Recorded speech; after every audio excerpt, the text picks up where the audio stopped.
যারা বাংলাদেশকে সত্যিকার অর্থে বিশ্বের বুকে মাথা উঁচু করে দাঁড় করাতে চায় এবং আধিপত্যবাদের সকল নতজানু নীতির কাছে যারা কখনো মাথা নত করবে না, আমরা সেই প্রজন্ম তৈরি হয়েছে এবং সেই ইনসাফ বাংলাদেশে প্রতিষ্ঠিত হবে ইনশাআল্লাহ।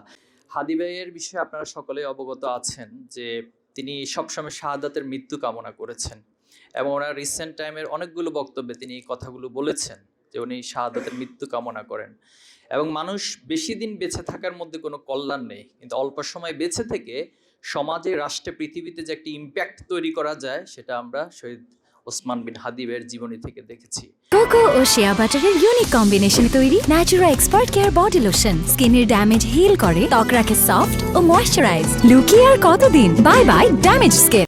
এত অল্প সময়ে তিনি এত চমৎকারভাবে বাংলাদেশের প্রত্যেকটা ইস্যুকে এত চমৎকারভাবে অ্যাড্রেস করেছেন, এটা সমাধান কি হতে পারে সেই স্বপ্নগুলো দেখিয়েছেন।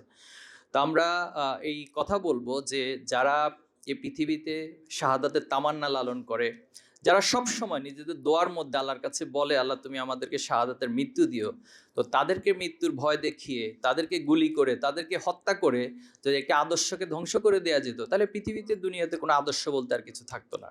সেজন্য আমরা যারা এই কাজগুলো করছেন তাদেরকে হুঁশিয়ারি করতে চাই, আপনারা বোকার স্বর্গে বসবাস করছেন।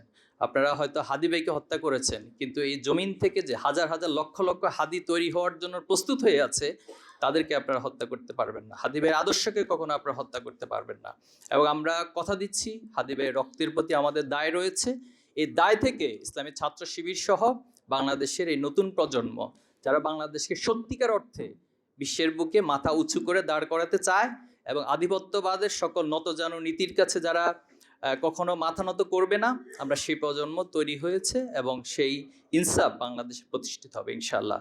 পাশাপাশি আমরা বিচার কার্য নিয়ে যে একটি হেয়ালিপনা, উদাসীনতা লক্ষ্য করছি, এই বিষয়ে সরকারের প্রতি আহ্বান জানাবো। আপনাদের এই উদাসীনতার মধ্য দিয়ে যদি হাদি ভাইয়ের বিচার কার্য কোনো কারণে প্রলম্বিত হয় অথবা ব্যর্থ হয়, তাহলে এর দায় অবশ্যই আপনাদেরকে নিতে হবে, এটা জবাব দিতে হবে। হাদি ভাই এই কথাটাও বলে গিয়েছেন যে আপনারা কিছু করতে না পারলেও অন্তত আমার হত্যাকারীদের বিচার করবেন। এজন্য হাদি ভাইয়ের প্রতি যদি ন্যূনতম আপনাদের শ্রদ্ধাবোধ থাকে, অথবা প্রধান উপদেষ্টা তিনি জানাজার নামাজে যে বক্তব্য দিয়েছেন, হাদি কখনো মরে না, হাদি জীবিত থাকে, কিন্তু দুঃখজনক তিনি বিচারের কথাটা বলেন নাই। কেন বলেন নাই, এটা ওনাকে ভবিষ্যতে স্পষ্ট করতে হবে। পাশাপাশি কোন এস্টাবলিশমেন্টের কারণে অথবা কোন ডিপ স্টেটের কারণে আপনারা এই বিচার কার্যকে প্রলম্বিত করছেন, এখনো পর্যন্ত দৃশ্যমান কোনো অগ্রগতি করতে পারেন নাই, সে জবাবগুলো আপনাদেরকে অবশ্যই জাতির কাছে দিতে হবে ইনশাআল্লাহ।